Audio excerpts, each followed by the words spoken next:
Item number 3 was declaration of any conflict of interest in the agenda items. Hearing none, we'll move on to item number 4, which was presentations. You see that the first presentation has been rescheduled to February 13th. It was going to be a presentation by the Wrens. Item number 2 is Carolyn Marshall, our strategic action plan register. You all hear me? Yes. Do I need to get closer? All right. So thanks for having me. I've been asked to present on the work. Yeah, just here, bud. How do I not buzz? Oh, Yeah. just turn the little knob. All right. Okay. So I've been asked to present on Council's strategic action items and priorities for the next 2 years.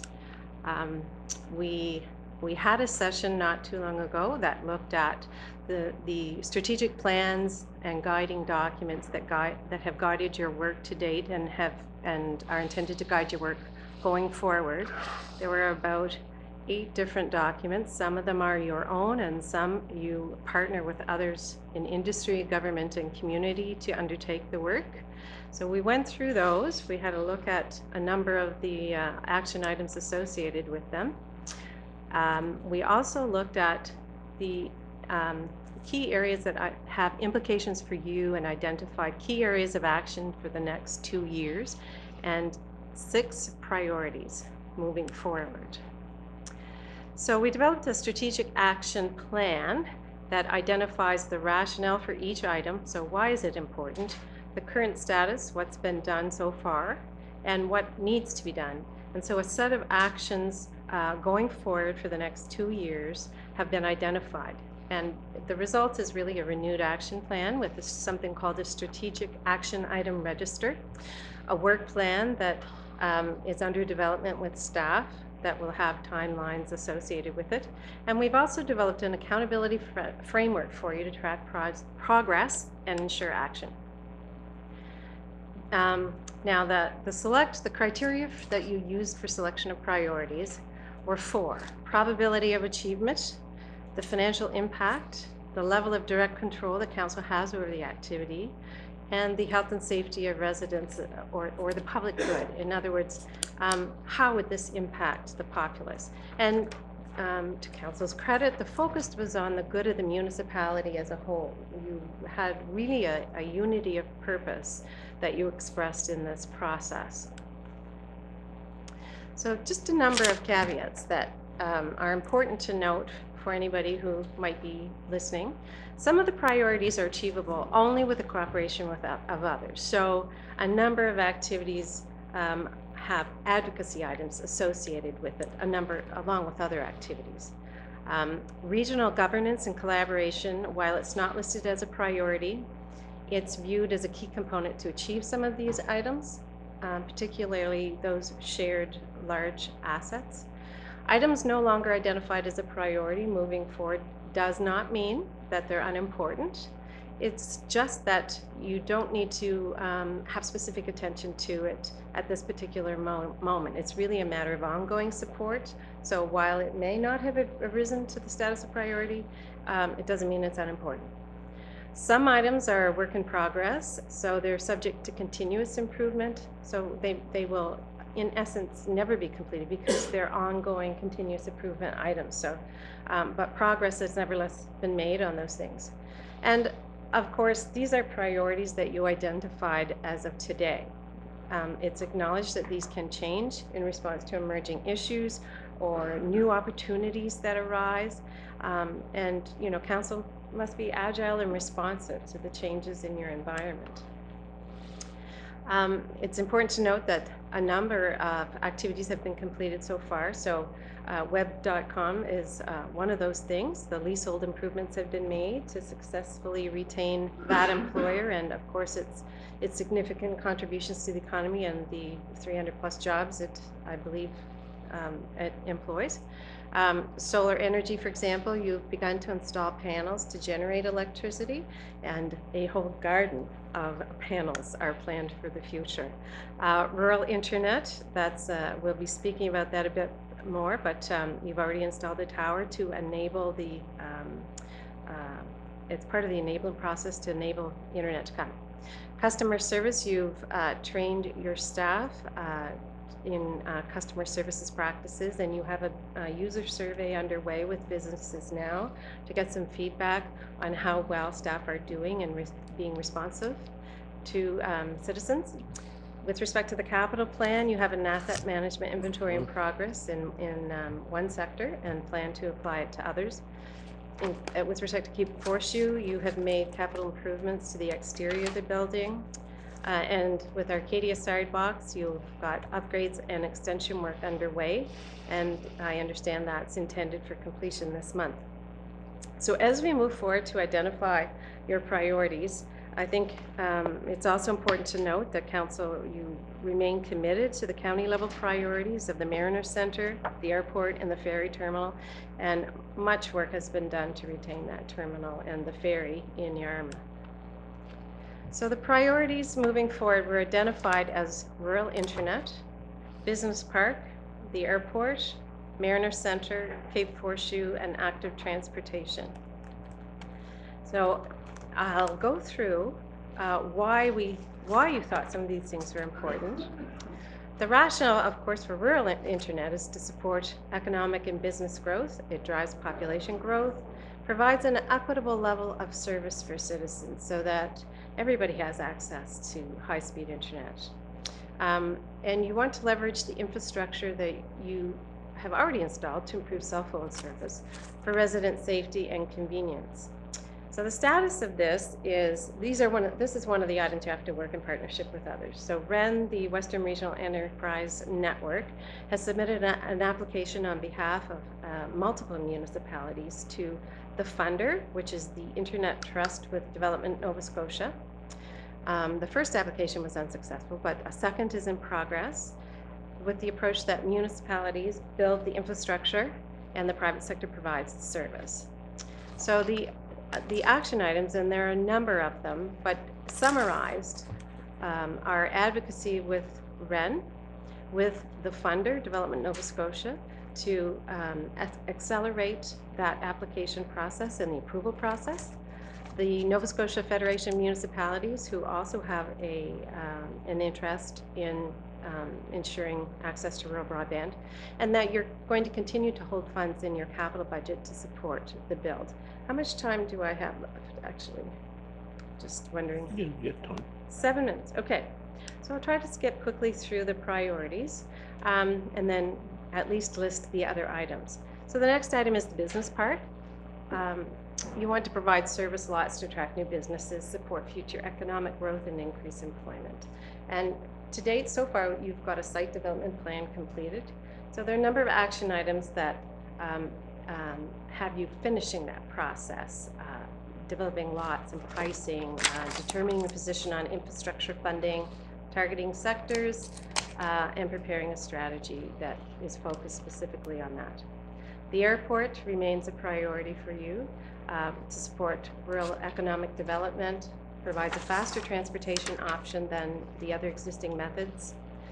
It protects citizen safety because it provides for 24/7 access for medical and Coast Guard services. And it attracts tourism and business activity. So currently the interim manager will be leaving at the end of this month. There's a proposal on the table to maintain the viability of the airport, and that's been presented to the board. And so a facilitated process is going to happen to look at what the options are for moving forward with the airport. You had identified that it continues to be a priority for you. You have other ideas with respect to marketing the airport to charter airlines to increase tourism traffic and to contract a consultant to attract business to the airport. The Mariner Centre is also a priority. Really, the focus here is to creating a solid foundation to make decisions for the future, both for recreation programming and for capital asset management and expansion. So a decision's been made to undertake a complete review of the programming, operations, and capital associated with the centre by the 3 affected municipalities. And the intent is to create, undertake the review and create a governance, an appropriate governance structure, identify the programming to be offered, and what capital investments are going to be required and the associated time frame. So developing a plan for that. With respect to the next priority of Cape Horseshoe, it's, you know, you want to maintain a capital asset of yours that's in good condition, and it attracts tourists and tourist revenue to the area. So I mentioned improvements have already been made and further improvements have been identified. In this situation, this asset is under community lease to be operated by, to operate the facility. And the next step is the CEO has been asked by council to begin the process of review of the operations and community lease arrangement. So that's going to happen within the next month or two, to be sure that you've got the most economic and efficient and best management associated with that. Active transportation was identified as another priority, and it's really to support the vision of a healthy, vibrant, and sustainable community. You're providing residents and visitors with active transportation routes and activities. It's really providing a plan for the future to design upgrades and development that will create a connected network of multi-use trails, bike lanes, sidewalks, and so forth.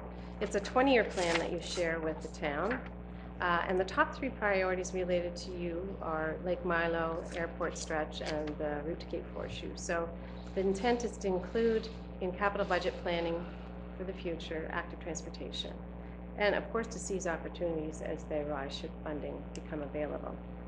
The other strategic action items are solar energy, long-term capital plan, community energy strategy, because you have the capacity to actually produce excess energy and sell it back to the grid, but activities would have to take place to enable you to do that. Regional governance and collaboration, particularly around shared assets. Customer service, so continuing to improve that. Work with the Western Regional Enterprise Network, because there are a number of common items that you share to develop business. The tourism plan that you share. I mentioned the ferry already, but there is a tourism destination management plan, and you're fully committed to support that. The physical activity strategy, the integrated community sustainability plan, which has a number of items under it. And then there's an accountability framework. So I'm going to skip to that at the end. And the accountability framework, oops, there we go, is really to support council's plan and priorities. It's a means of tracking progress rather, and ensuring action happens. It defines roles and reporting procedures and clarifies expectations that you have of one another and of staff. And the strategic action item register or list provides a structured tool to support tracking and implementation of success. So there are a number of activities associated with that, but I think I'll stop there because it's really it's emphasizing that not only do you develop the plan, but you're going to keep line of sight on it for the next 2 years to ensure these activities take place moving forward. It's really to position council and citizens for success. So do you have any questions? Have I captured the meat of our discussion? No. Is there any questions of councillors? Really, everybody's really fine. I have one question, and it's not a question directly, but it is a small concern, but it's something I noticed in the plan, was back there just a ways, it was on customer service. And having a family business, my deputy warden, John Cunningham, has a business in Carleton, even down to the smallest person in the respect of Daniel Allen, who is a fisherman and so on. Customer service in today's society is very, very, very important. Excuse me a second.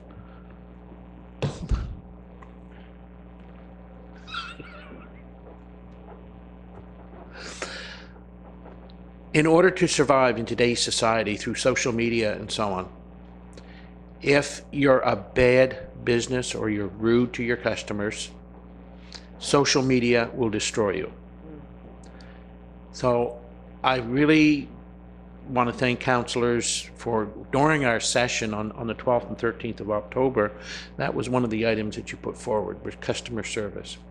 The municipality has great customer service and so on in that respect. But what we don't do is we don't promote that. And in a business, one of your best assets is your customer service. And I believe with that in there, I'm hoping that we take that forward and promote it. I want people to come here. I want people to do business with the municipality. And I think that's our action plan all the way through is terrific. And but customer service is, you know, it sounds like a simple thing. It's not you would say, well, it's not overly important. We need to get the Hebron Industrial Park up and running. But customer service will fill the Hebron Industrial Park with businesses and so on. So each and every one of us as councillors can promote that and so on. Come do business with us anytime you're away at any conference and so on.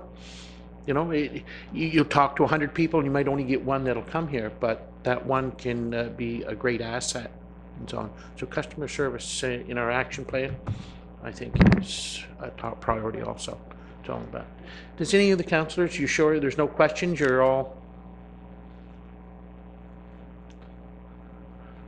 I knew I'd get Councillor Cunningham to say something. It's pretty easy. Yeah.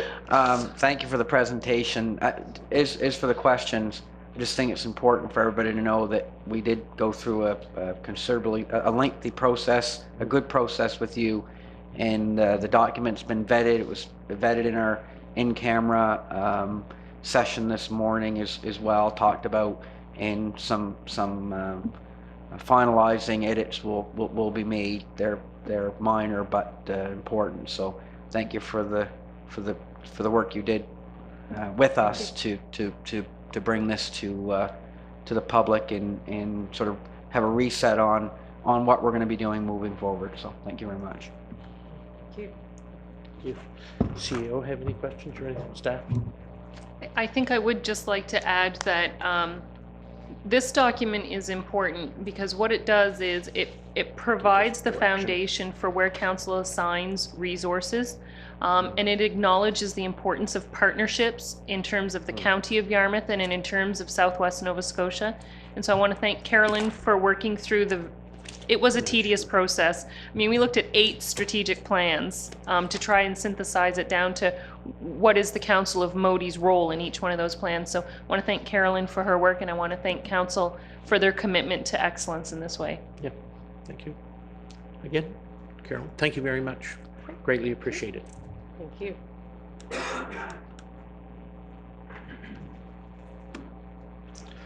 Our next presentation is the campaign to protect offshore Nova Scotia.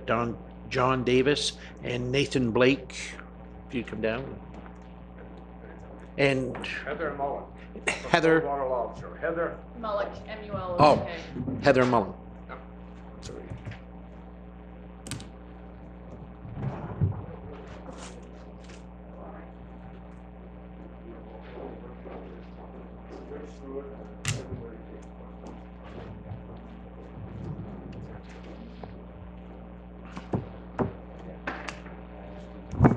Yeah, go ahead. Because of the short time frame and the importance of the conversation, I'll just jump in really quickly. And first, thank Council and thank Warden Anthony for the opportunity to be here today. We have spoken with a number of municipal and town councils in the south and southwestern shores, and we feel strongly that this is a really important issue. We're here with a very specific purpose, and that is to urgently call on the federal government in concert with the government of Nova Scotia to undertake a full public inquiry into the environmental, socioeconomic, and other impacts of offshore oil and gas exploration in the Nova Scotia's offshore, The reason for that is, and the reason that we're here requesting that municipality of Yarmouth join us in this process, is because we have taken a substantial amount of time and effort as an industry group to look at the regulatory oversight that is being exercised for the offshore oil and gas industry. And we have major concerns about the efficacy of that work. We feel strongly that we have, as an industry group and as communities here on the South and Southwestern Shore, both a right and a responsibility to fully understand what the risks are for oil and gas exploration, and to evaluate clearly whether or not existing regulations really offer protections. The critical question that we asked as an industry group is the Canada Nova Scotia Offshore Petroleum Board being honest with the existing Scotian Shelf stakeholders and the impacted coastal communities about the levels of risk, and does CNSOPB regulatory oversight of the oil and gas industry actually reflect the immense value of the renewable resources that are being put at risk and that we depend on immensely for our economic well-being. So we started to look into this process, and there were a number of issues that created concern. And if I can. And these issues, one, the first thing that really caused concern for us was Shell Canada's loss of 2 kilometers of pipe and the use of the Stena IceMax. And we looked into it, and it was clear to us that the reason they were using a drill ship and not a semi-submersible platform, which is what they should have had, is because Shell had that vessel leased for the Gulf of Mexico, and they thought they could save some money, and our regulators allowed them to use a vessel which proved to be inadequate. And we were immensely concerned by that process. We were also concerned by the fact that when you disconnect from your wellhead, the first thing that you do is you move away a distance that is further than the length of pipe that you are trailing. And thank you, Nathan. And when that becomes critically important part of the process. So what happened with the Shell process was that they didn't get away that far, and they dropped their pipe within 15 meters of their wellhead. And if they'd been at an oil-bearing site, and if they'd hit their wellhead, they could have had the blowout that they said could never happen. That's very frightening to us. So it was luck and not regulatory oversight or the competence of the industry that kept us from a real problem. The other issue that really became very important to us was the CNSOPB's description of the dangers of dispersant use. They really were misinformed us all about dispersants, and what's up there on the board is their description. What they did, and they knowingly did this, was to take dispersants and test them on their own, without oil and gas, without oil present. There's no application of a dispersant in the oceans that happens without the presence of oil. And the reason that dispersants are toxic is because they act as a delivery system for the aromatic hydrocarbons in the oil, and they deliver that to the biological species within the water column. That was never told to us. They treated dispersant as if they could test it on its own. They did this purposefully, and then gave us those reports and did not give us the report where all good science was done, which is looking at dispersant-laced oil.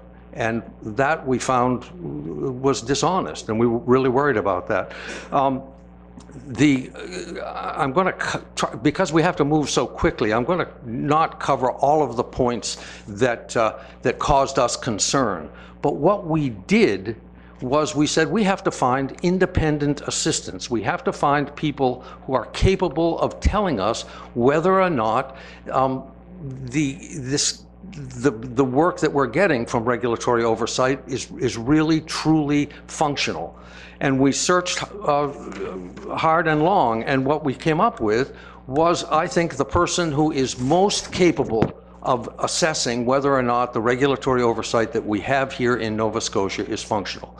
I'm going to introduce you to Dr. Robert Bay. Dr. Bay is an industry expert. He's not an outsider.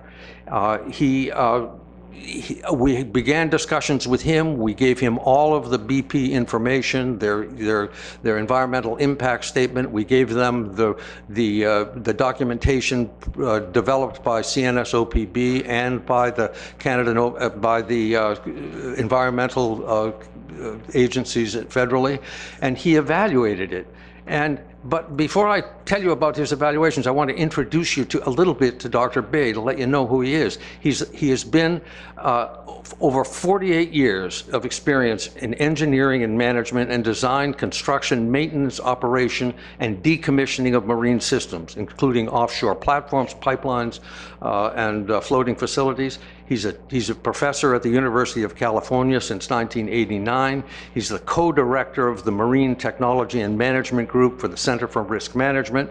He's worked on offshore oil and gas industry in 72 countries for the industry. He's acted as a consultant during BP's bid to drill in Australia in 2016. He helped Shell pioneer and design and construct and design operations for the first permanent offshore drilling production platform in Arctic waters. He works within the industry.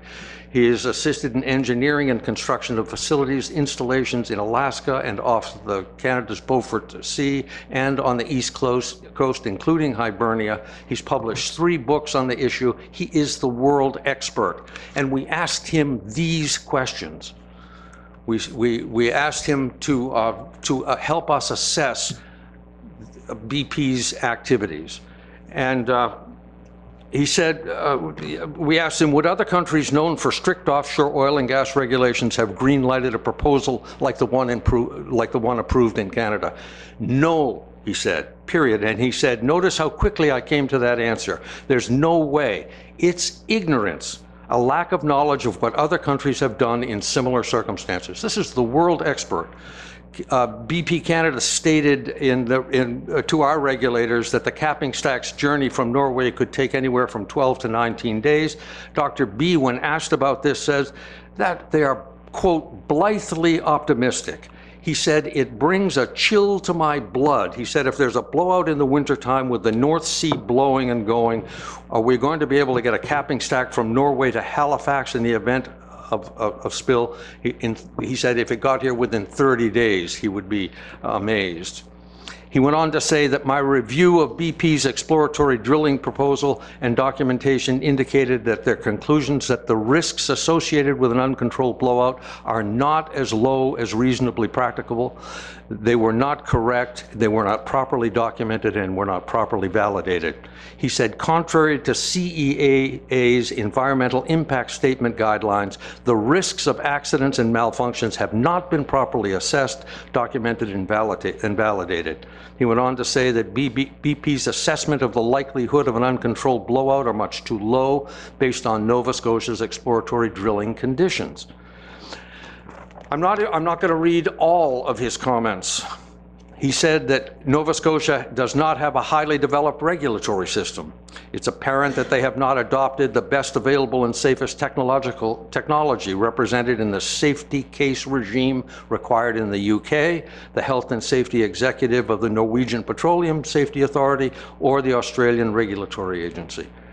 He said, my work to develop a preliminary assessment of the risks and likelihoods and consequences associated with BP's proposed exploratory drilling in the offshore Nova Scotia generates the following. The results clearly demonstrate that the risks of an uncontrolled blowout are not as low as reasonably practicable.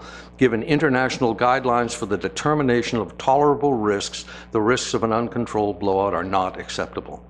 And he said that these results do not substantiate the statement issued by your Environment Minister that the proposed drilling is, quote, not likely to cause significant adverse environmental effects.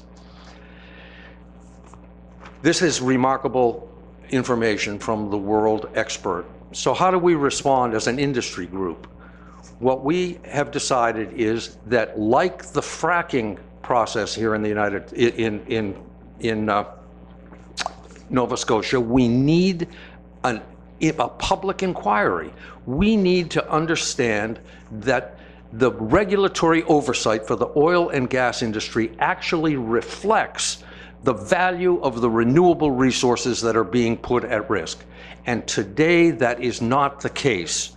We need clearly to have our provincial and federal governments work with us to create a full inquiry so that we can be fully knowledgeable about the risks and able to make an assessment on our own whether those risks are acceptable to us, the communities who are being asked to accept 100% of the risk is right here in Southwest and South Nova Scotia, and we need to do it. So we don't think that it's a massive ask. We don't think that that what we're requesting is necessarily unreasonable. BP has just come up with a dry well. You might have heard that. The next activity that we have underway is scheduled for spring of 2019, where Statoil, the company is now called Equinor, where Statoil will begin its seismic work. Their lease sites share a boundary with the moratorium area on Georges Bank.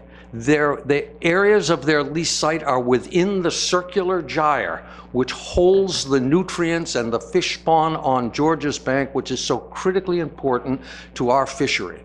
Both our lobster fishery, our scallop fishery, our finfish fishery, particularly haddock, are all at risk from the sites that the CNSOPB has decided to make available to the oil and gas industry. We need to understand more about what the risks are, about the efficacy of the regulatory oversight, and we need to make the decisions ourselves about analyzing the risk and telling them, not them telling us, that those risks are acceptable.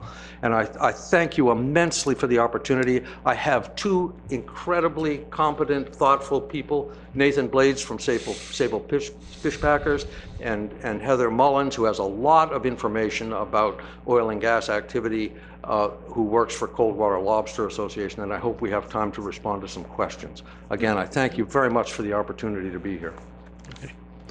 Councillors, at this time, you've heard the presentation. Do you have any questions or concerns? They gave quite a little bit of information and so on. So, go ahead, Councillor Cushion. Thank you for the presentation. You mentioned about getting the seismic program close to the Georges Bank area and whatnot. Can you tell us what effects of the Grand Banks has had on the oil industry on Hibernia, sort of? Do you have any information on that? Well, I don't have a lot of information. I don't have a lot of information about the east coast of Newfoundland. What I can tell you is that the density of fishing activity and the density of spawning activity on the east coast of Newfoundland does not compare to what exists here on the Scotian Shelf. The Scotian Shelf and Georges Bank is the richest multi-species fishery and spawning area in North America. It is so there's a substantially different circumstance there in terms of what is actually being put at risk.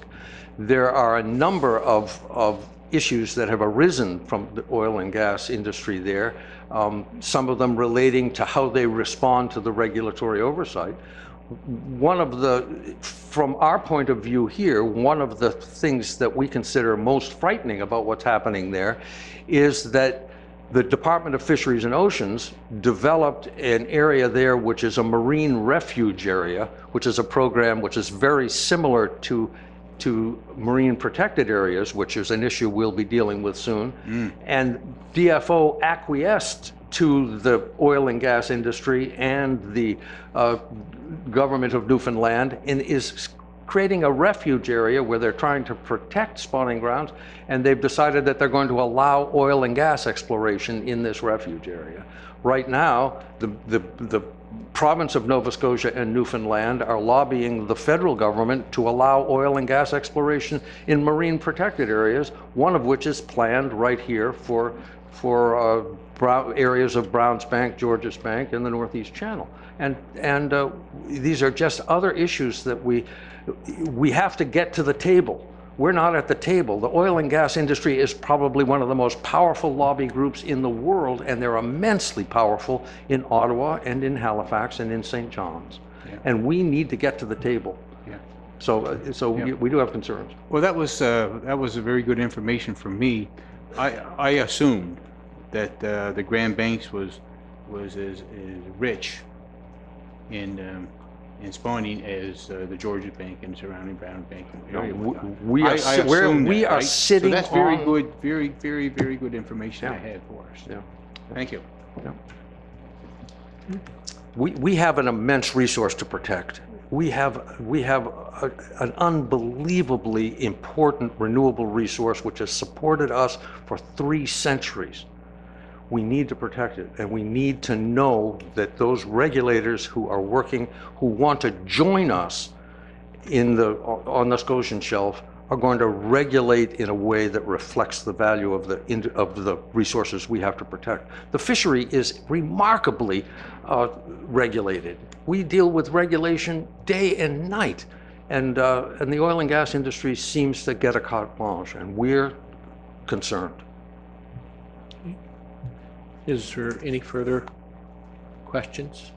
If not, I have a couple of questions I'd like to direct to you. I want to sit Nathan or Heather over here because they have good comments to make. Okay. Well, I guess my concerns was, the Canadian Nova Scotia Offshore Petroleum Board has had, I won't say regular meetings, but we've been to a few of their meetings. One was in Bridgewater. There's been 2 here in Yarmouth at the Grand Hotel. And they have given us a lot of information and so on. I'll take this one. Okay, they made presentations and they explained, and I had some concerns at the last one. It was after the mud issue that they had, and I commented back that at a previous meeting, everything was double checked and so on, and they said it was a pressure gauge and pressure issues, and I asked that question. They said, well, you have to understand, there was gauges and pressure readings, but something just got overseen, and it happened. And my understanding of the mud, they were still doing some more information hunting, and they were going to get that information back to the representatives that were there. On the 2 kilometers of pipe that had fallen, that supposedly wasn't supposed to happen, but it did.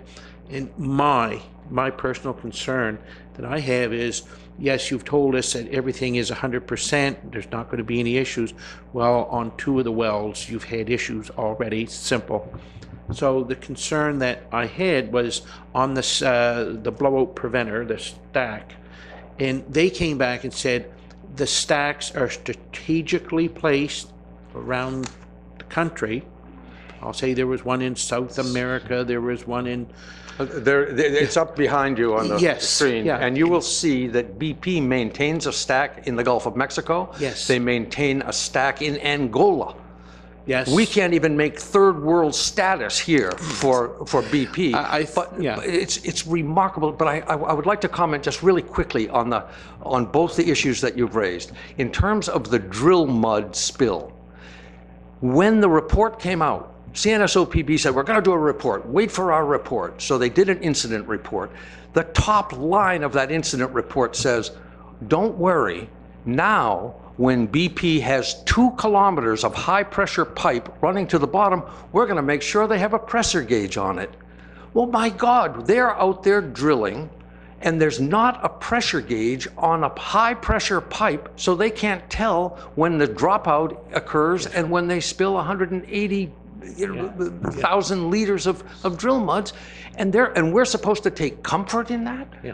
If they asked anybody in our halibut fishery if they could put a single hull vessel on the edge of the Scotian Shelf and safely operate a drill platform from a single hull vessel, any one of our halibut fishermen would have said, "You're nuts. You have to have a semi-submersible. You're just not going to be successful."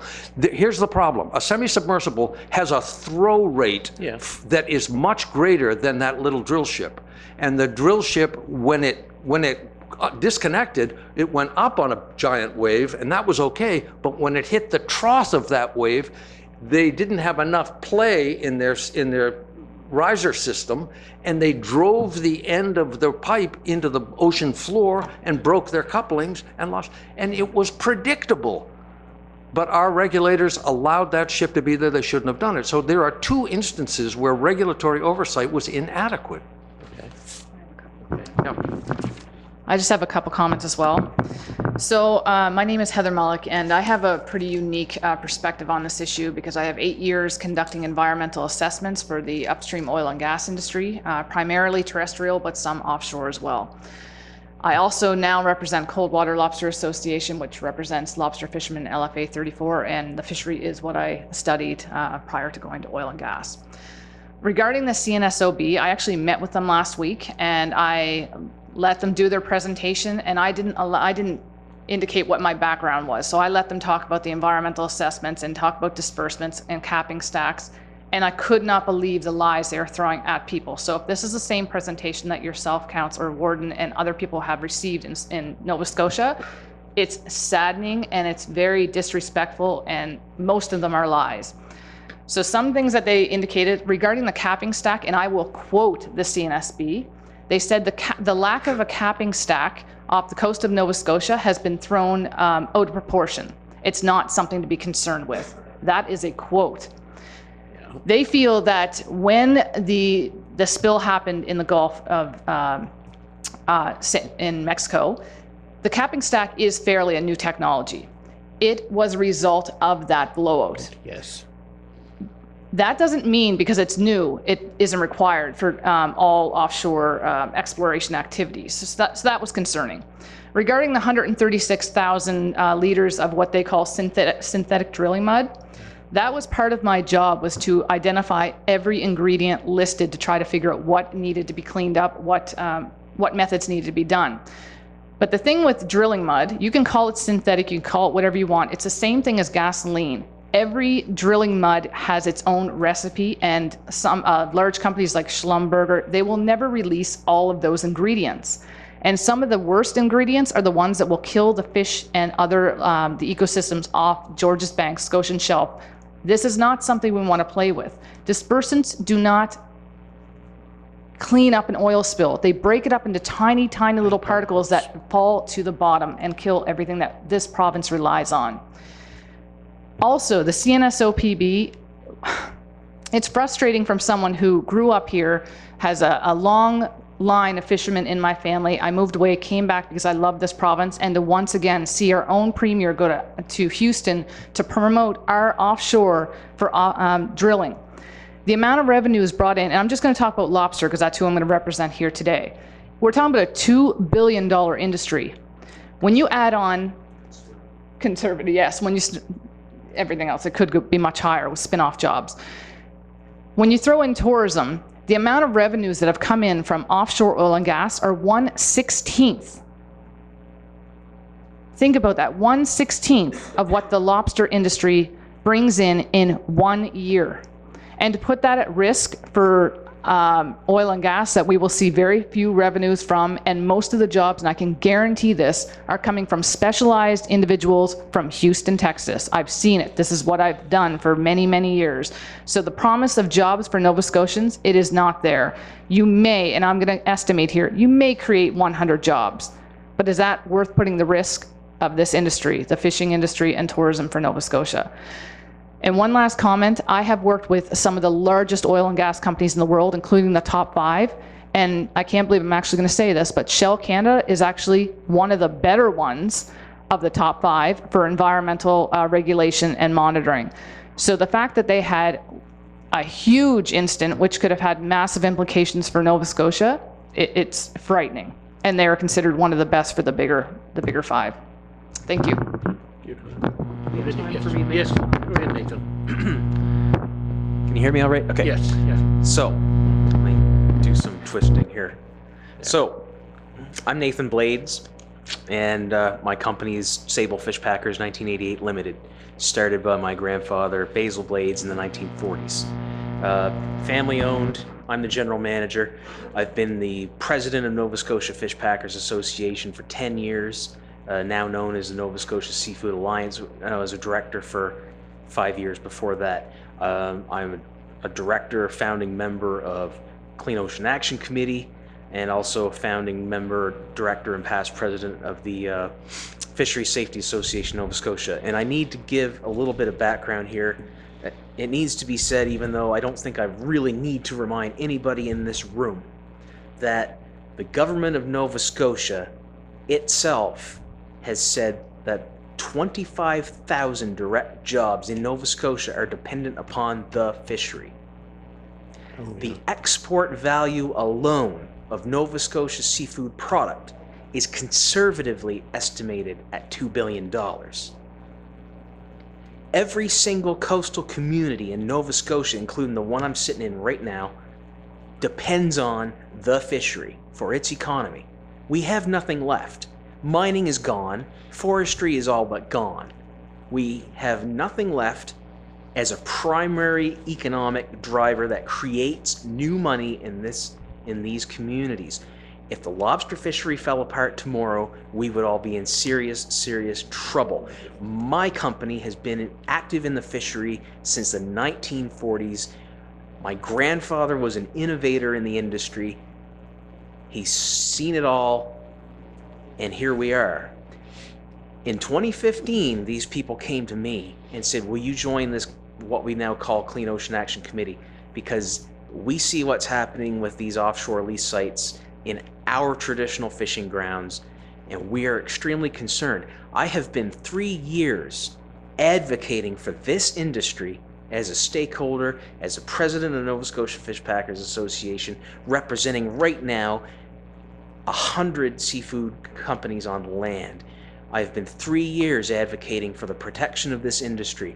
I have gone to the Offshore Petroleum Board to ask specifically for a capping stack to be located on the East Coast, to be ready to deploy in the case of a blowout. I have asked specifically for a commitment of the regulator to not use chemical dispersants on a potential oil spill should it happen in the offshore. I have asked for better regulation. I have asked for an insurance fund to be put together to be ready to compensate the industry should we be wiped out by an oil spill. Everything that I have asked for as an industry stakeholder, which I don't believe is unreasonable, has been categorically denied by the Offshore Petroleum Board, and their age-old excuse is offshore oil and gas drilling is safe and nothing's going to happen. You have nothing to worry about. The chances of something happening are infinitesimal. So why are you worried? John mentioned about the Stena IceMax incident dropping 2 kilometers worth of drill pipe and their lower marine package onto the ocean floor, mere meters from a wellhead. First time it's ever happened in the history of the world. Okay? Wasn't supposed to happen. We as an industry told them before that happened that we did not support a drill ship being active because we felt the conditions in the North Sea do not make that safe. Ignored. It happened. But what I wanted to say also is when we're talking about capping stacks and when we're talking about blowout preventers and we're talking about the Offshore Petroleum Board continuously feeding us a message that they use the best technology available, the best science available at the time, the best equipment, the best practices, the best. The Deepwater Horizon oil rig was one of the most modern, newest oil drilling platforms in the world at the time. Okay? Everything that they had in place, the blowout preventers that they had in place on that wellhead was the best of the time. The disaster was not supposed to happen. Through a series of errors and oversights, that thing blew up, fell into the ocean, and we had a massive, massive out of control oil spill. Millions upon millions of liters of chemical dispersants were injected into the ocean at the wellhead to sink that oil into the water column and break it up into tiny microscopic droplets, making it bioavailable for every ocean species that swam by. None of it was supposed to happen. In the years following Deepwater Horizon, we have seen improvements in blowout preventer designs. We have seen the advent of the capping stack. All of this stuff now is the best and the brightest technology available. Why? Because of the disasters that came before it. We have had 3 wells drilled in the offshore Nova Scotia in the last 2 years. We've had 2 incidents already on exploratory wells that are not producing. They dropped 2 kilometers of drill pipe within 15 meters of a wellhead.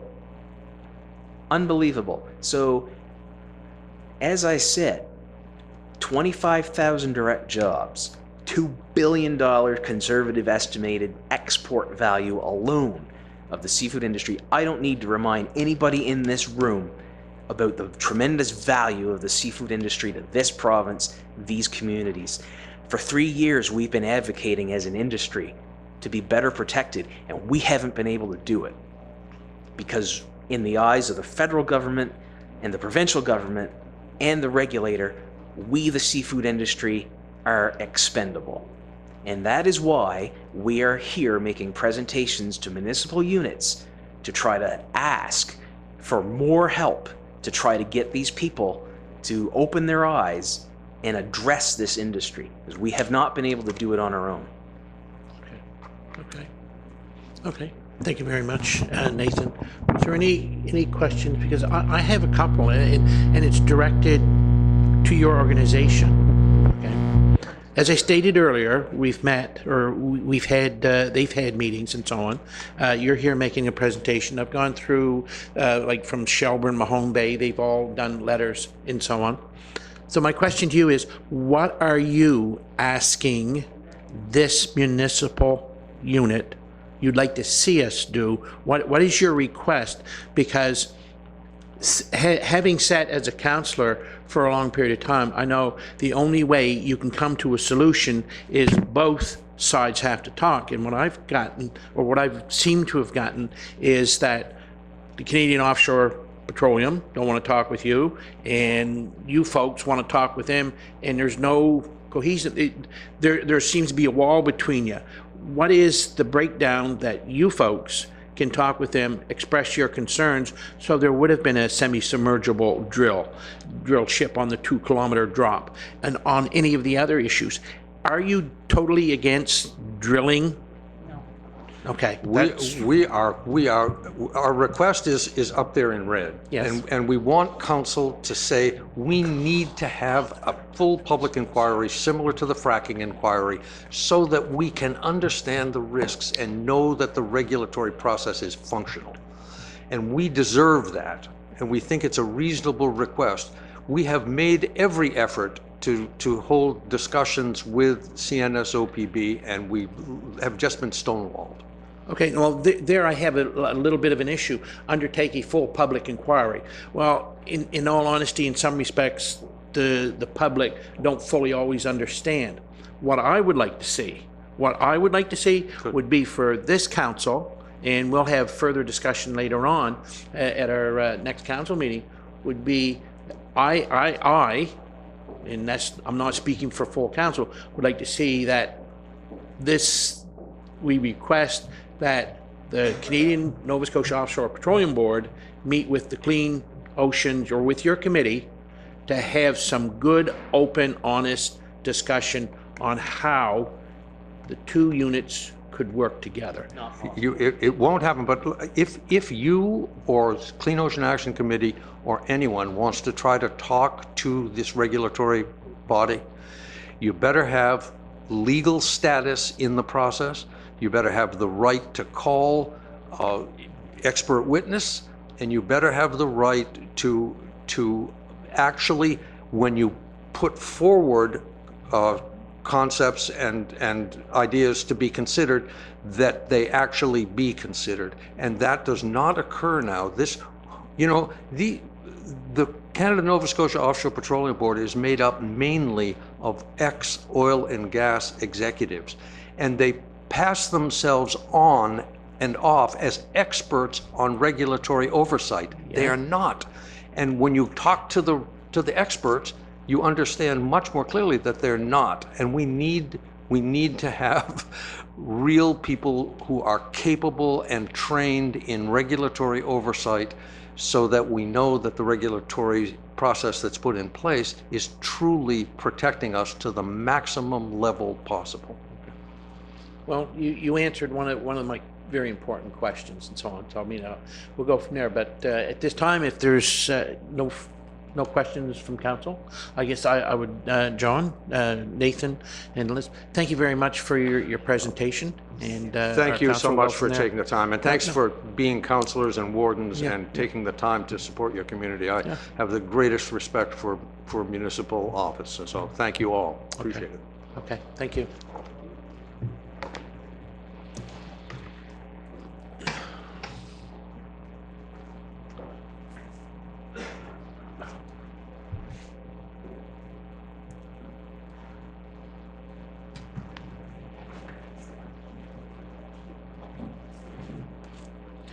Our next presentation is Department of Transportation, Elizabeth Pugh, Special Project Engineer.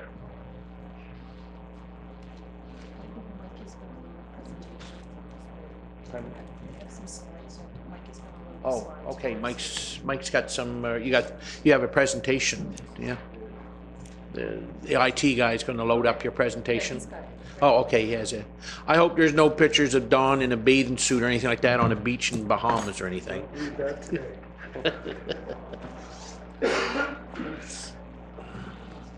Does this work as a clicker or? I think, yeah. It will? Perfect. Yeah.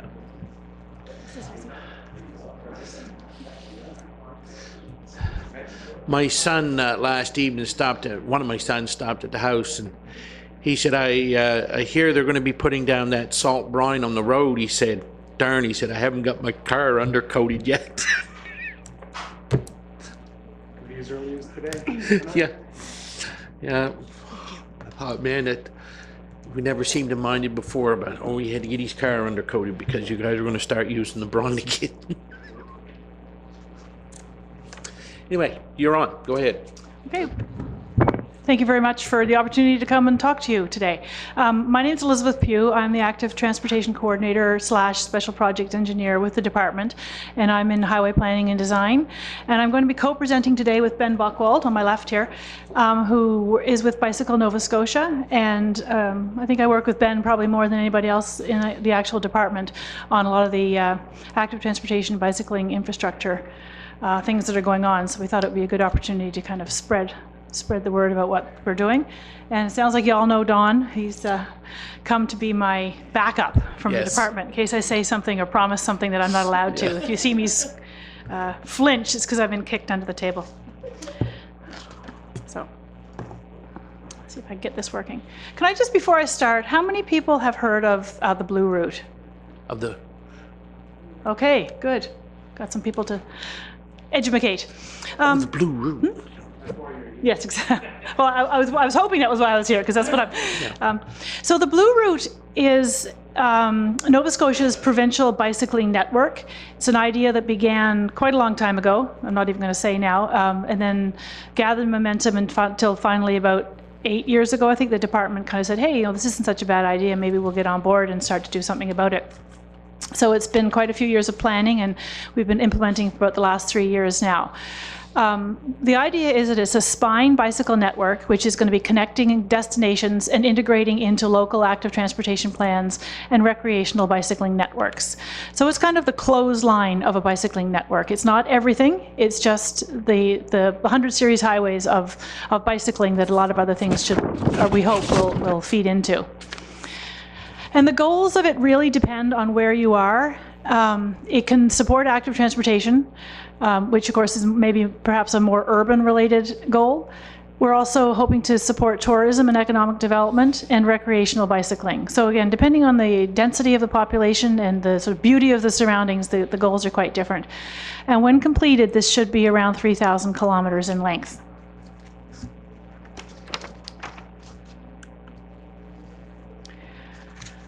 So this is being implemented. TIR's primary sort of role in this is obviously in the rural areas, because that's where we own the roads. And within the rural context, the Blue Route will probably be located, will be located on primarily roads with paved shoulders, quiet local roads, and trails. In the urban context, you'll see a lot more of the cycling infrastructure that you would sort of see in all the flashy magazines and when you go to Toronto and Victoria and or Vancouver, where you have, or even Halifax, where you might have cycle tracks, multi-purpose paths, local street bikeways, and sort of the low guy in the totem pole would be bicycle lanes. That's where a lot of people are starting, but I think people are realizing bicycle lanes don't necessarily cut it anymore, and you really need to have separated facilities if you're going to increase cycling. And the important thing to note is that TIR is implementing these road shoulder paving, which is, I guess, our primary infrastructure role in this, in conjunction with our capital paving work. So to start off with, the network is small because we want to make sure that we're connecting places that, you know, middle of nowhere to left of middle of nowhere isn't really a very good cycling route.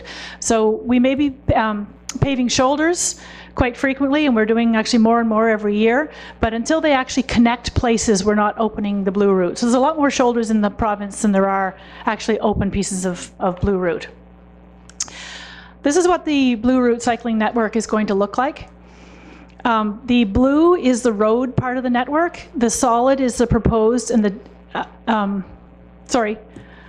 solid is the roads, and the dashed is the trail.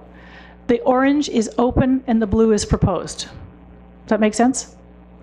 So the orange pieces are open, and you can see on this we've got 2 big pieces of road open, sort of heading out of Truro, and we've got 3 big sections of trail that are open. There's also a little piece of trail around Truro. It doesn't show up quite so much. So we do actually have quite a bit open at this point, thanks to some really good work by Ben to get these trails on board. So what does the Blue Route look like in Yarmouth County? Well, heading into the town of Yarmouth, we're going to be coming in on Trunk 1, and then the idea of the moment is at Hebron to move on to the multipurpose trail that you have coming right into town. Heading out of town on the other side to Tuscott, we'll be on the trail. From Tuscott to Argyle, we'll be on Trunk 3. And then from Argyle to Pubnico, we're still on Trunk 3. And then from Pubnico down to Shelburne County, we'll be moving onto the trail. So that's proposed at the moment. Nothing is open, therefore nothing is written in stone. But that's sort of what we felt. We've done some consultations, so that's what we felt was the most appropriate sort of, look for the route in this area. So there's other active transportation that are not Blue Route. We recognize that. There may be spurs off the Blue Route to get to certain attractions. There may be spurs to get into town. There may be some intersection improvements that are needed just to make crossing safer for pedestrians. I know we're doing some work in Chester where there's just huge crossings because the sort of roads are in Ys, and the pedestrians have a lot, 20, 30 meters to cross, and if you can make those shorter, it's a lot more comfortable for everybody. There can be local recreation, which really isn't necessarily part of a sort of active transportation network, but it's an important part of a recreation network, taking your kids out for a ride around a pond, that kind of thing. And of course sidewalks, which is the word that we're not supposed to talk about here at TIR, but they are part of active transportation. And if we're in the area doing some work and there's sidewalk work that to be needed, it's really good if we know about it because we can help. We may not be able to fund it, but we can probably help out with some of the work and get you a good deal. So how does this all come together? I can't stress enough the importance of getting together and developing an active transportation plan. Because to be perfectly honest, if you don't have some sort of an active transportation plan, we don't know that you have work to do, and it probably won't be addressed unless it's part of the Blue Route. And that's not because we're trying to be mean, it's just because we don't know. And sometimes the the planning and the design work and the budgeting for this stuff needs to happen a couple of years in advance. So if it's a question of, oh, I saw some flagging tape on the side of the road, TIR must be coming, I better call in and see if I can get myself some shoulders. The ship has sailed at that point. We really need to know up front from the budgeting point of view. And again, if there's anything extra like intersection improvements or, anything extra, we need to know so we can talk to you about funding, line up funding properly, and get our funding in order, and get it all all lined up. So an active transportation plan, I'm going to give you, just show you what Yarmouth looks like. You may already have seen it, but in case you haven't, they can really be, they come in all sorts of shapes and sizes. It could be a full-blown, $100,000 project that has got all kinds of work in it, or it could be something you do yourselves. That's a 10-page document outlining 2 or 3 top priority projects in your area. It doesn't have to be fancy. It doesn't have to be done by a consultant. It doesn't have to cost a lot of money. What it does need to be is something that clearly outlines your priorities and the fact that you have thought about them, talked about them, and that you're willing to come to the table. You've got some prioritizing and you've got some budgetary stuff in there that you're prepared to come to the table with. So don't get scared. That's really what that's all about. So this is Yarmouth Active Transportation Plan. It's been around for a while now, but you'll see here that just overall, there's various different types of routes, and the arrows are really the part that I'm the most interested in, because that's how you get, once Yarmouth can take care of themselves, but once you get out of Yarmouth, you're into the roads that are TIR roads, and so what kind of connections are those, where do they go, and what kind of facilities need to be on those roads. Argyle has also got an active transportation plan.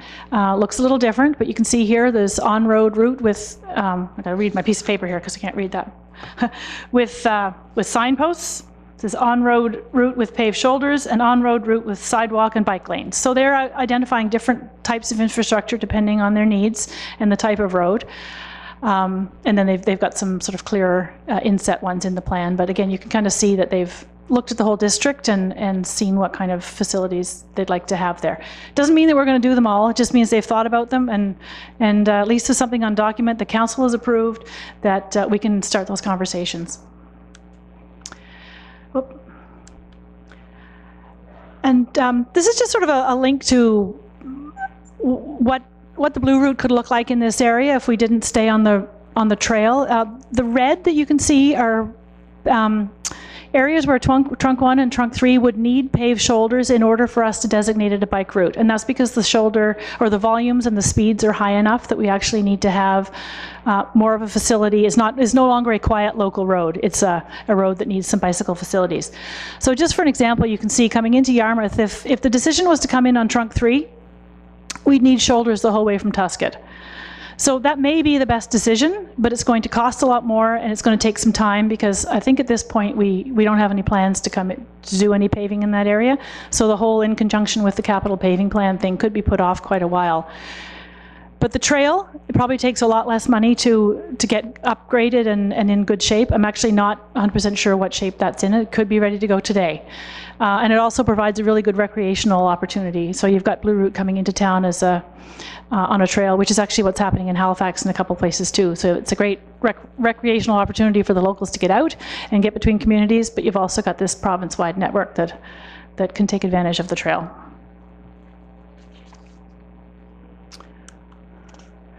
So just some recommendations from the TIR perspective.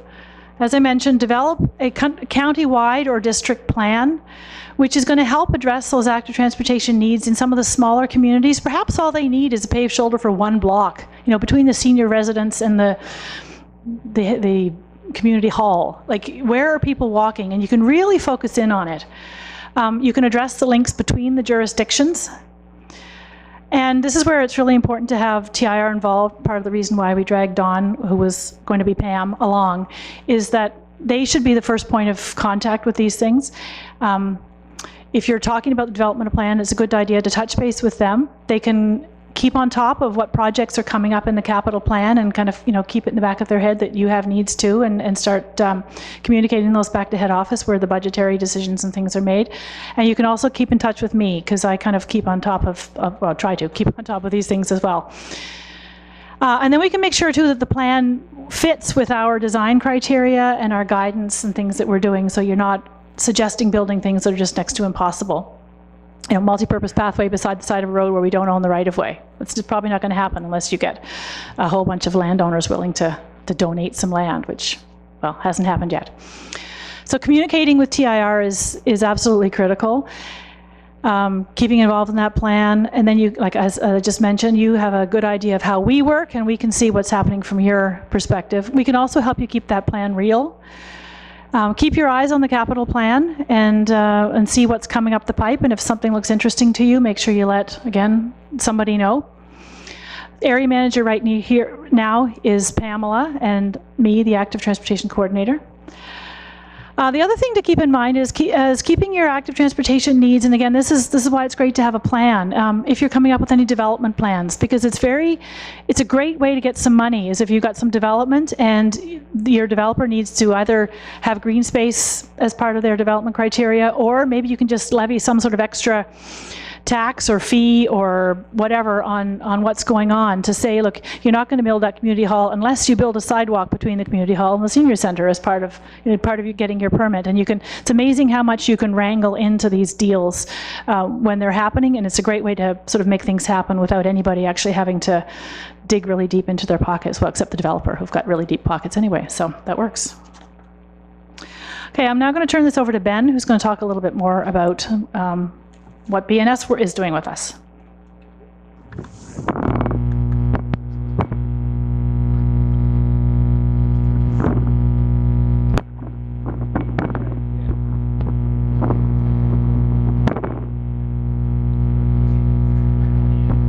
This thing?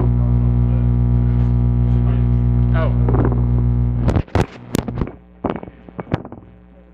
Okay, thank you. Okay. Sorry about that, folks. Start this over. Thanks, Elizabeth. Bicycle Nova Scotia, we're a not-for-profit organization. We work closely with the province and all levels of government and community organizations on the Blue Route and other bicycle route improvements across Nova Scotia. So from our perspective, TIR is a very critical player and resource for municipalities in the development of things like the Blue Route and active transportation networks. But there's also some help that can be brought from the not-for-profit sector, and we're very interested in working with municipalities across Nova Scotia. One thing that we've gained a lot of experience in over the past few years is collaborating on plan development. Of course, at the end of the day, we're all focused on implementation of projects, but in terms of how we get there, we've sort of noticed there's a few key steps in the active transportation world that seem to be very helpful moving towards a successful project and building together coalitions of partners to fund and construct something. So the first thing is that these projects all have a very local kind of home and a local starting place. So it's very important that as a community is starting to understand what its priorities might be around the Blue Route or active transportation, that there is a local committee of constituents that are involved in kind of setting up what the real objectives are and what the real priorities are. I'm not sure in this area if there is an active transportation committee that functions or something similar, but that's a really good step to strike a committee like that to work with the municipality on the development of any plans. The next piece is the active transportation plan itself. A lot of communities in Nova Scotia have an active transportation plan, and really the objective there is to sort of set up a network of routes that are priorities for the community, and also to sort of say at a high level what the goals really are around active transportation in a particular area. So in some areas that may be more about the promotion of a recreational route within a community. It might be about connecting a residential area to a school to allow younger children to bicycle safely to school or walk safely to school. So the active transportation plan at the high level is the place to set out those priorities, and that's very important to really understand what's important, because sometimes making the changes can be challenging and involve quite a bit. The other piece that sometimes we don't see as much is the feasibility study, when you're actually looking at a high priority project, to get into the weeds of it a little bit and understand, okay, we've said we want this connection to happen between our school and our residential area, but how much room do we really have on the roadway, and how much is it really going to cost? So looking at the feasibility study piece when you're moving towards the implementation it's really an important part, and a big part of actually being able to access federal and provincial dollars if you want to move forward with something. So I just wanted to highlight kind of those as some of the steps that we've participated in and supported at Bicycle Nova Scotia. Support, I mean, as being around the table, not by funding them. We don't have money for that, so but we can help. But we help get money. In regard, the other thing I wanted to say is that. Again, that these really are local issues. They have regional significance. They're connected to regional ideas and projects like the Blue Route. It is super important. The municipality is one of the leaders, but there are a lot of stakeholders around the province that are there to support and can help. So at the province, you have TIR, which is really leading the way with the Blue Route on provincial roads. But Communities, Culture and Heritage supports a lot of strategies around active living. There's a new sort of physical activity strategy has come out, and there's the Municipal Physical Activity Leader Program, which is a great resource to have kind of a local staff person that can kind of lead some of the connections between this work and the local communities. Department of Energy and Mines is responsible for the sustainable transportation strategy, and they have funding resources available through Connect 2 to develop plans and projects. And then Tourism Nova Scotia is also at the table, and they have a strong interest in promoting the bicycle experience around Nova Scotia. The other bit, of course, is the municipalities, trails associations. I'm sure you're familiar with some work done by trails associations in this area. They're important players developing trails on Crown land, sometimes municipal land. And then in the community, there's the not-for-profit sector and your interested local residents and businesses, which are all important to have as part of the planning process. Quickly on bicycle facility design, I just want to say that most people, if they're going to get out on a bicycle, they have very specific needs. Most of our roadways and communities are not very well designed for cycling for the average person. So that guy in the picture is not the average person. You can see he's attached a pool noodle to his bicycle to provide a little bit of separation between him and cars. But that's not the kind of bicycling experience that's going to be very inviting to anybody. So facility design for bicycles, if we really want to encourage them and make them accessible to people of kind of all ages and abilities, there's often a lot of work to do and a lot of change that needs to be made. So it's not as easy as sometimes putting paint on the road or putting signs up. So planning is very important to have really strong plans and good studies to understand how you can make those sometimes difficult changes if you really want the benefits of active transportation. Bicycle Nova Scotia has some other initiatives that communities can be a part of. Just quickly like to highlight our Bicycle Friendly Business Program. Doesn't necessarily require infrastructure development. It's just an opportunity for businesses that want to welcome cycling customers to get some profile.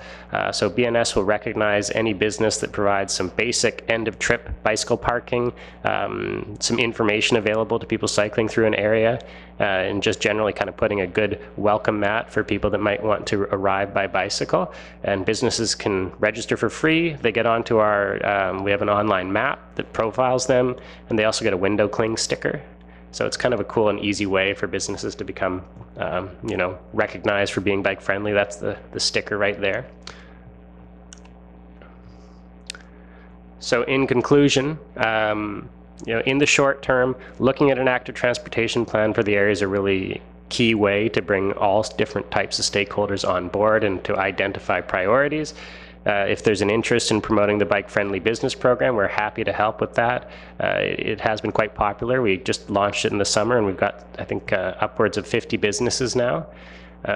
Working with stakeholders in the region is critical for the Blue Route, so we can understand the connections between jurisdictions, and that there's a lot more that goes on here than just TIR coming through and putting up some signs and paving shoulders. If a community really wants to realize some of the benefits of having more opportunities to be physically active as part of transportation, or to benefit from recreational and traveling cycling throughout the region. So that's it, and thanks for your time and inviting us here.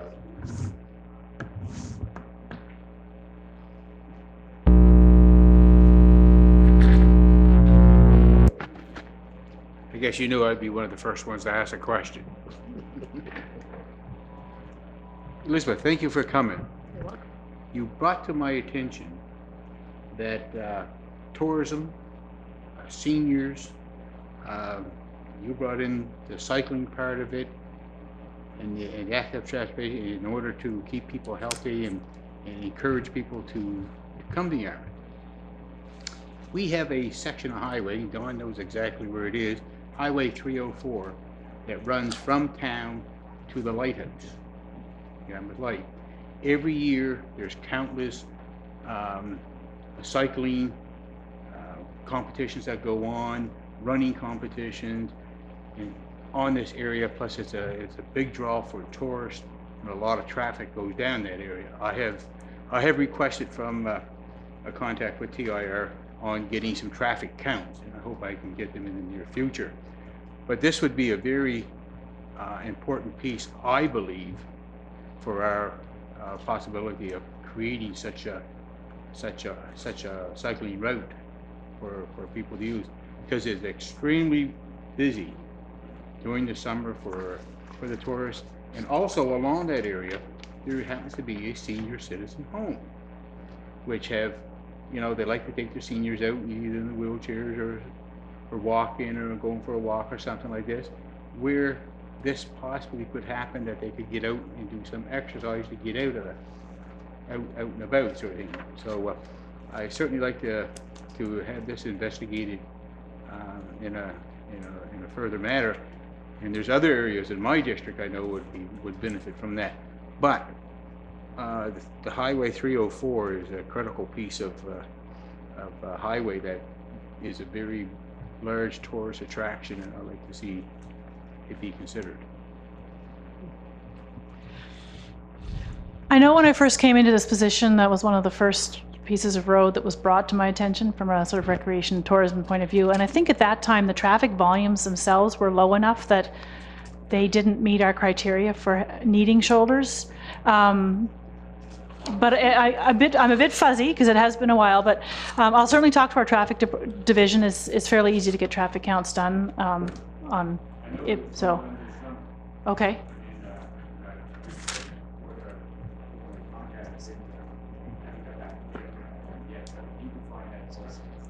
Yeah, I can certainly look into that.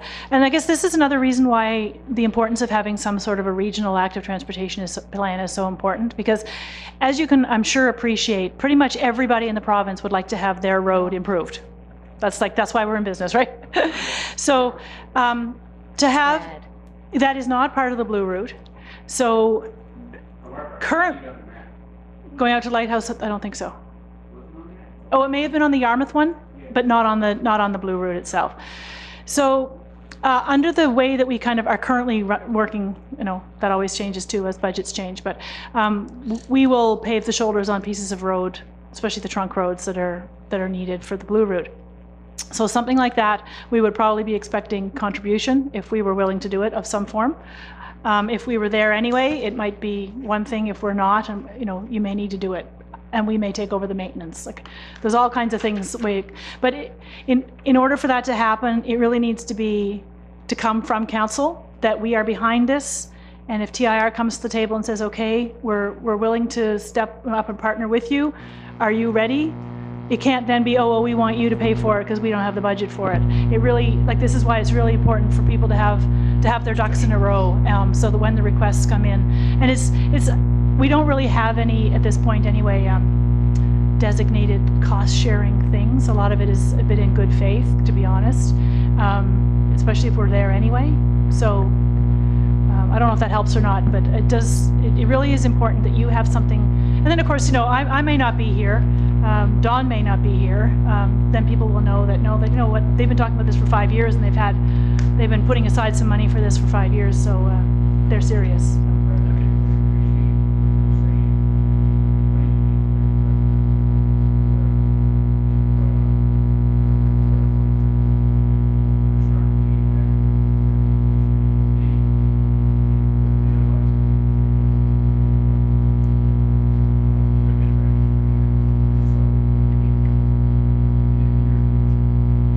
And again, those active transportation committees are another thing that come in all sorts of shapes and sizes. In some places, they're very formal and have council sitting on them. Sometimes it's led by recreation departments, sometimes it's led by local volunteers. So how those form is really just finding the people in your community that are passionate and can make things happen. Obviously, if council is at the table, it helps a lot. I think at HRM we have 3 councillors sitting on the Active Transportation Committee there. Councillor Durkee? Oh, thank you very much. Thank you. This is all fascinating to hear.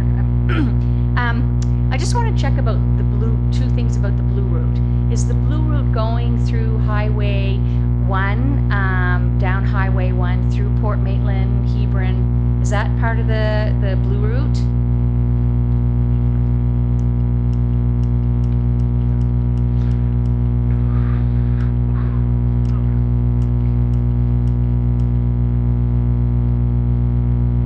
There, I only see Hebron, Wellington. Where does it connect? Yes, it stays on Trunk 1, right up there. Okay, because the trail is just too far inland. I mean, it may be great, but I don't know, there's no real attraction. Correct, correct. So in the Port Maitland area, we have a beautiful beach, and I'm often seeing a lot of people, and I have been asking for increased shoulders, that Dawn knows, for a couple of years now. So, I mean, that would be a great part of it. It's not far from the highway. Just down to the beach would be a great place for people to stop. It's a provincial park, so you're combining tourism as well as locals that I'm sure would appreciate using that section. I couldn't agree more with Councillor Cushing with regards to Cape Freshoo. Amazing route, and I know a lot of people want to bike out there, but it is not safe to bike out there because the road is so narrow. And again, I've also been asking for the area around Sanford for widening of shoulders in that area, and that route takes you all along the ocean, which is quite beautiful. So my second question, so Port Maitland Beach, Sanford, right out through to Cape Freshoo, I think it would be an awesome bike route. My second question is, so are you intending to pave some of the trails to connect? Is that the idea or no? No. Okay. So Bicycle Nova Scotia, usually we're involved with kind of working with trails associations to bring certain sections online with the Blue Route. Usually what that means is just that they have a compact surface that's smooth enough for most bicycles to ride on, but paved surface is pretty rare and it's not a criteria. So, paved surface would be recommended in an area where you have a lot of traffic and probably a lot of shared traffic with like other types of maybe like people with walkers or more chairs and rollerbladers and that kind of thing, but it's not a requirement.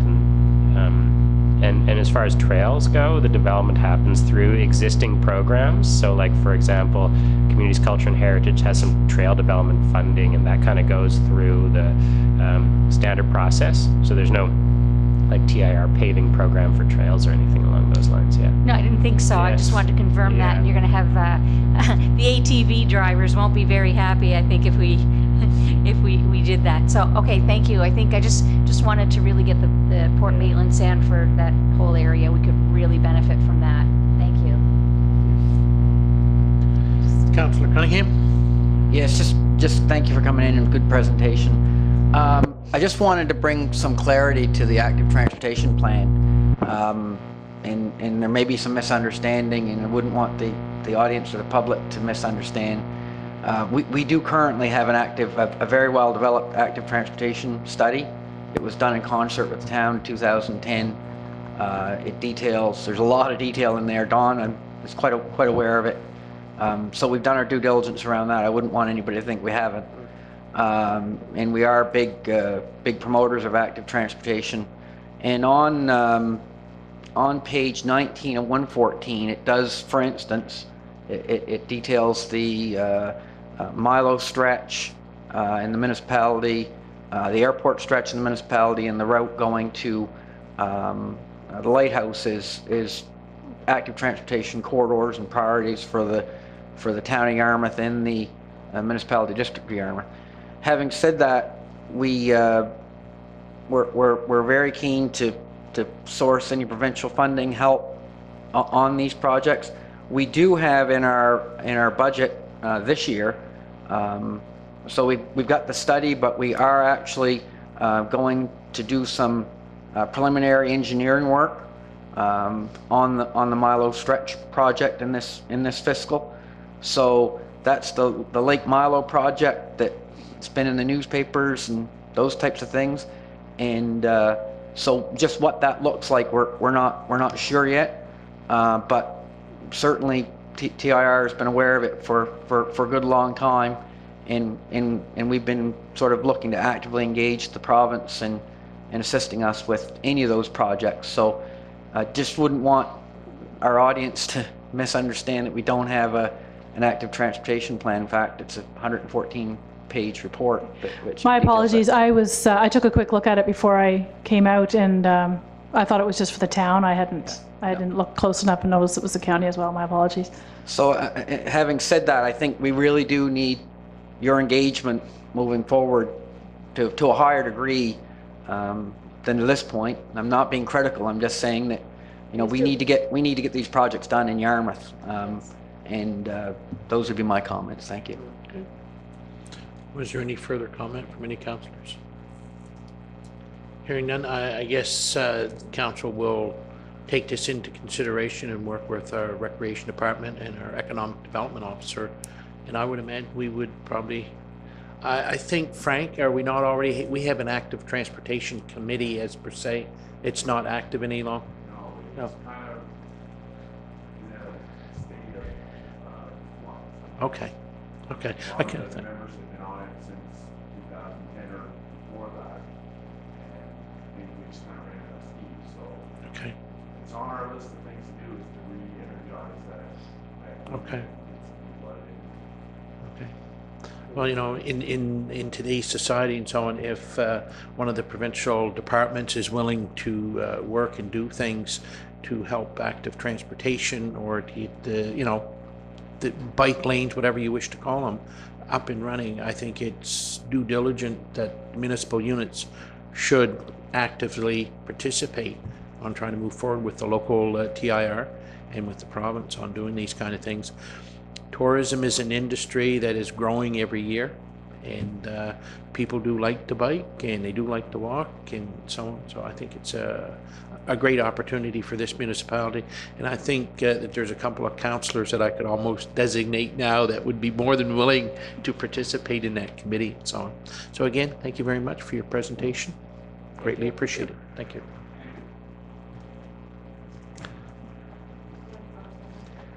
Yes, yes, yes.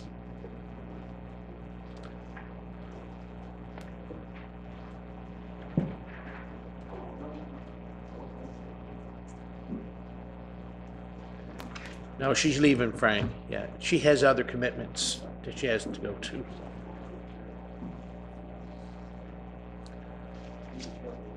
.5 Recreation Department, Frank Grant. All right. Thank you, Warden Anthony and fellow councillors. I lost a few more over on the left. They escaped as well. So the first thing I wanted to say was thanks for the opportunity to let me come and talk about what's happening with the rec department. And I always like to say there's lots going on in the rec department, and I love to see council talking about recreation. That was great to hear from Elizabeth and the great things that Ben Buchwald is doing at Bicycle Nova Scotia. And just to let you know that our department has been heavily involved with a lot of the consultations and meetings that are taking place, and we look forward to moving forward with the Blue Route and all the great things that the province is doing. So just a couple of things with the rec department that's happening, and just in case you're asked on the street, it's I'll give you some paper when I'm done, just so you can reference it if needed, because there are a few important dates coming up. 42 years of Yarmouth County Athletic Awards.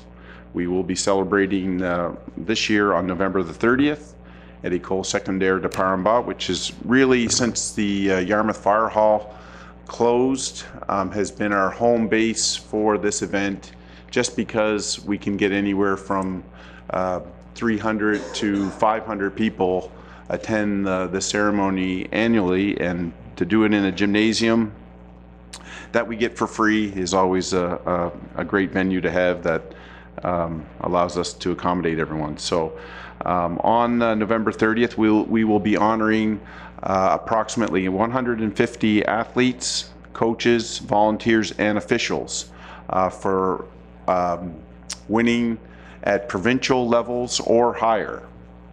And we also have a number of special award winners, 12 in total, that I can't tell you all of the special award winners as of yet, just because one was away and we haven't confirmed that they will accept their award. So stay tuned. We will be announcing male and female awards in the categories of Athlete of the Year, Youth Athlete of the Year, Coach of the Year, Official of the Year, Fair Play Award, and Volunteer of the Year.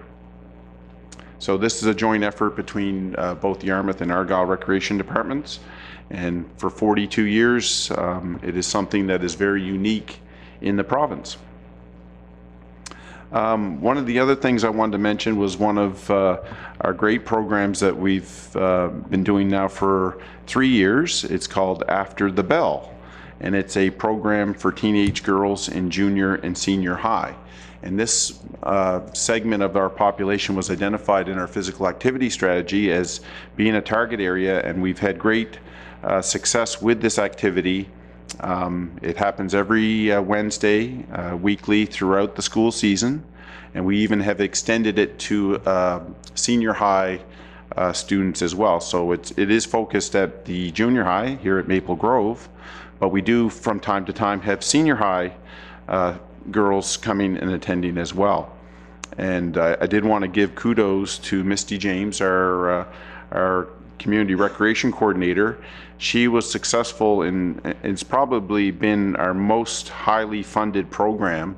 She accessed $15,000 both from Nova Scotia Communities Culture and Heritage and the Tri-County Regional Center for Excellence to support this program. So usually when we get program grants, they're $500 or $1,000. So this program is very unique, and it's targeting those girls that do not necessarily connect with community-based sport and recreation. So it's a great program, and they do a whole myriad of different activities to give them some activity sampling, so that if they try 25 things in the run of the year, that maybe one of those activities will stick with them, and they'll continue on into their lifelong activities.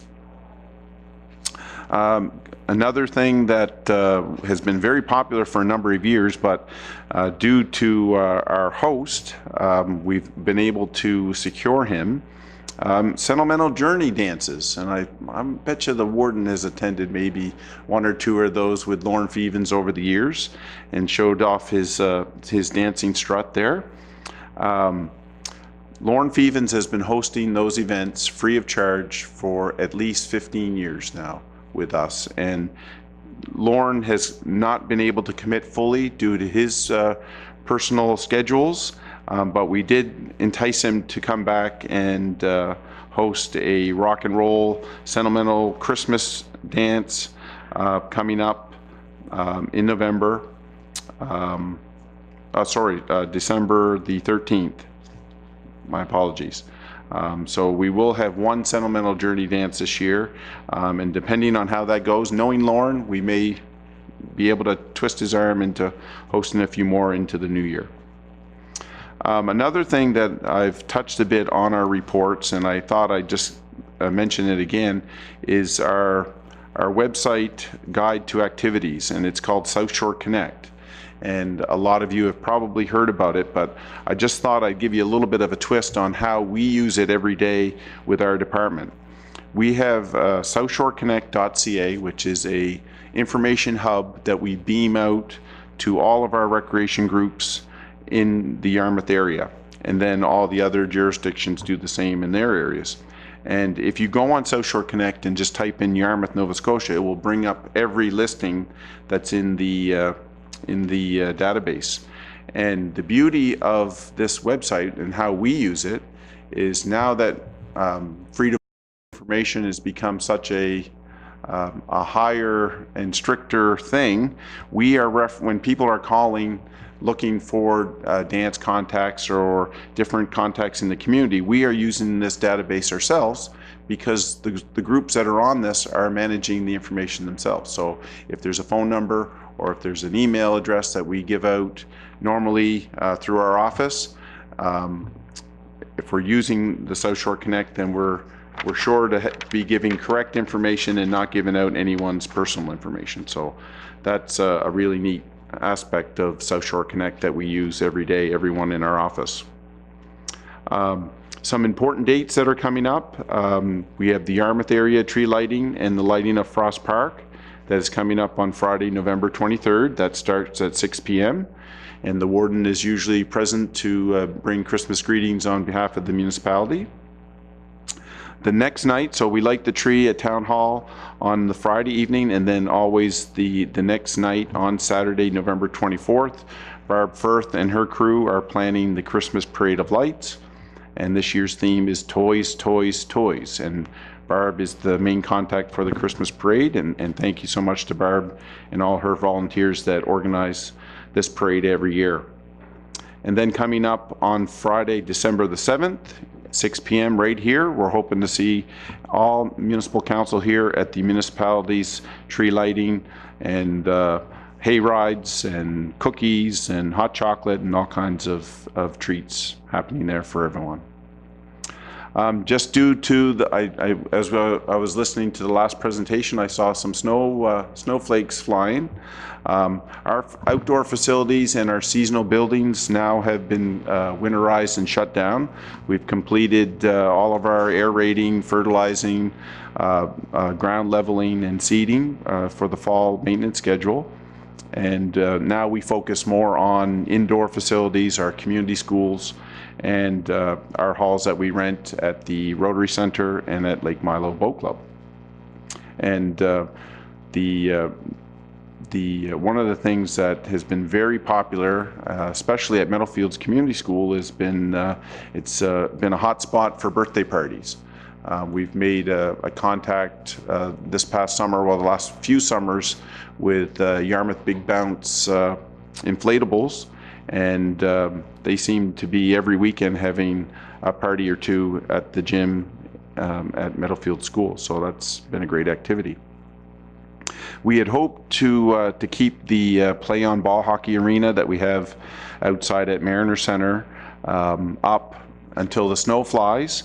But because of the high winds, and this is 2 years in a row, we've had really very high level winds that have posed a potential risk for damage to our arena. We did take the arena down last week and have it stored on site at the Mariner Center, and big thanks to the Mariner Center for being so helpful with their forklift and helping us find a space in the Anthony Pavilion to store that. Just a couple of things that I am pleased to announce that we have hired a term position to replace Jillian Griffin, our active living coordinator, until the end of June 2019. This is hot off the press. Trish McCourt will be filling in for Jillian until the end of June 2019. And Trish, you may recognize Trish's name. She will be leaving as manager of the Yarmouth YMCA to come and join our team. And so Trish has lots of work experience in not only in the field of sport and recreation with her work at the Y, but she brings a background in social work and community development. So we're looking forward to her joining our team on Monday, November the 19th. And just one other thing, Accessibility 2030. The province has put accessibility standards in that all municipal facilities have to comply to by 2030.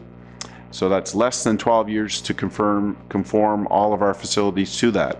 And in saying that, we're trying to get ahead of the bubble, because we do realize that it will be a long, expensive, and very thorough 12 years of work.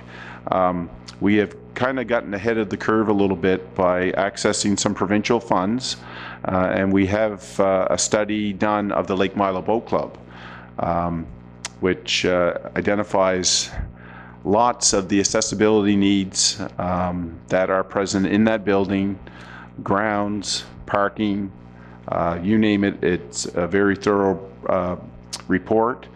Nothing that was too alarming, because for someone that does have mobility issues, for one, we stopped doing a lot of our seniors programs in the hall upstairs simply because we have stairs going up into the hall that people cannot access.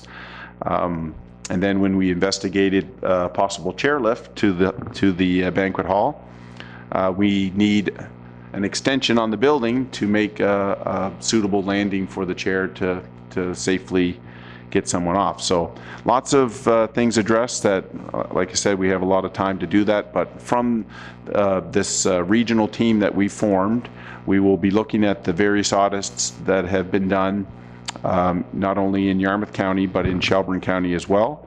And we will be able to take some information, checklists, best practices, to be able to apply to all of our facilities that we manage. So that's my quick report. If there's any questions on anything, I'd be happy to answer them. Thank you very much, Frank. Appreciate that report. Does any of the councillors? I see. Go ahead, Councillor Cunningham. Go ahead. Thanks. Good presentation, Frank. The Milo Boat Club. I'm really interested in moving that project forward, because a lot of people use that. I mean, I drive by there often, and it's always really heavily used, and running events come out of there. Is that report available yet, or I haven't seen it myself. I don't believe. When will that be available, the report? I can. It's a very large document. I tried to email it, and it's like 12 megs or something like that. So I'll make a copy available to our CAO. Perfect. And then maybe we can somehow get it put on the website or something like that for easy viewing. But it is a large document, and the last time I tried to email it, it just was too big. So. That'll be good, because we'll need to consider, I'm sure, for budget, either next fiscal or the following. And we'll also need to talk with our partner, the town, to see just how we're going to work together on that. So I think we have initiated, we're probably going to be meeting soon on some capital issues and budgeting issues. Milo is the #1 priority from our department's point of view, as far as the washroom areas and some upgrades there. So my plan is, if everything goes well and we get the support that we need, that we will be applying to the province for a recreation facility development grant to help us with that project. And I'm thinking it may be a phased project, maybe a 3-phase project, that we may be able to access provincial funds over a longer term. Okay. Was there any other question from any councillors? Hearing none? Thank you very much, Frank. Appreciate it.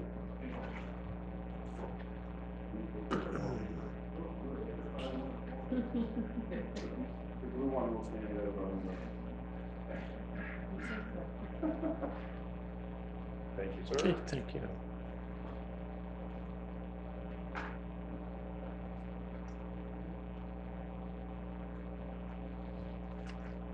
Item number 6 under new business. 6.1. Location of the Carlton River watershed area testing group's material on the Municipality of District of Yarmouth website. And I believe the CAO can speak to that item. I had received an inquiry from the group with respect to the material that we house on their behalf on our website. In our previous website, it was housed under the planning and development work, and that's a community group. And so I've moved that material over in with the material with all the other community groups. So it's an information piece. If anybody watches for those reports and watches for those testing results. It's not going to be in the same place it was before. So just want to make council aware, if anybody reaches out to you and they can't find it, it's still there. It's just in under the community group, so you can direct traffic that way. Go ahead, Deputy Warden. Thank you very much. I also had to inquire our IT guy to find out where it was, and it is still there. But this is more of a general question. Is there a search feature on our website when you're looking for something like that? Because I find, I don't know, maybe it's just me, or I'm a little old-fashioned. I find there's so much information on our site, sometimes it's hard to find what you're looking for, even though the information is still there. So the search functionality isn't part of the no-charge platform we're using, but IT is working on getting a search engine layered over top of this. So we're working on it. Yeah, and I realize that stuff takes time and stuff costs money too. So Yeah. Thank you. Question. Was there any other questions or concerns on that? Hearing none, we'll move on to 6.2, Shine the Light campaign. You had that in your package, and I believe the municipality. I can't remember if we participated last year. I thought we had, and so I guess the question, council is still interested in participating in so on? Okay, the consensus would be so, okay.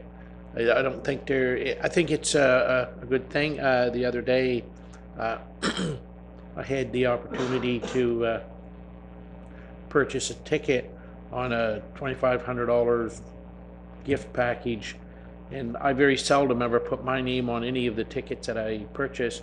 So I just myself, I've always put down different organizations, and the one I chose the other day was Juniper House, and so on. They're all good things, and I think that's a good opportunity for us. So thank you very much, councillors. Appreciate that. And our last item of the day, 6.3, draft assessment management policy, consensus to approve the policy. And I believe that's Councillor Cushion.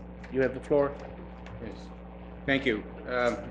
As council is aware that we've started an asset management workshop, our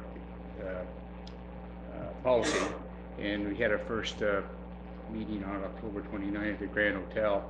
And before I get on in too far of it, I was, and I want the council to know this, I was totally impressed with our CAO and her staff that she had at that workshop. Very professional, and they did a heck of a job. They certainly kept me straight in understanding what was going on. So, you know, I certainly want to say thank you for that, for your jobs, Victoria, and your staff that you had with us.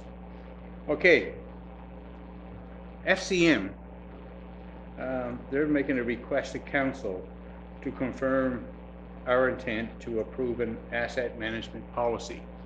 And I'd just like to have a consensus of our council to move forward with this. It doesn't need a motion, it just needs consent. So our next meeting's coming up on Friday in Liverpool. So we'd like to have just our consent on that. So If I could, Mr. Warden, provide a little context. Yes.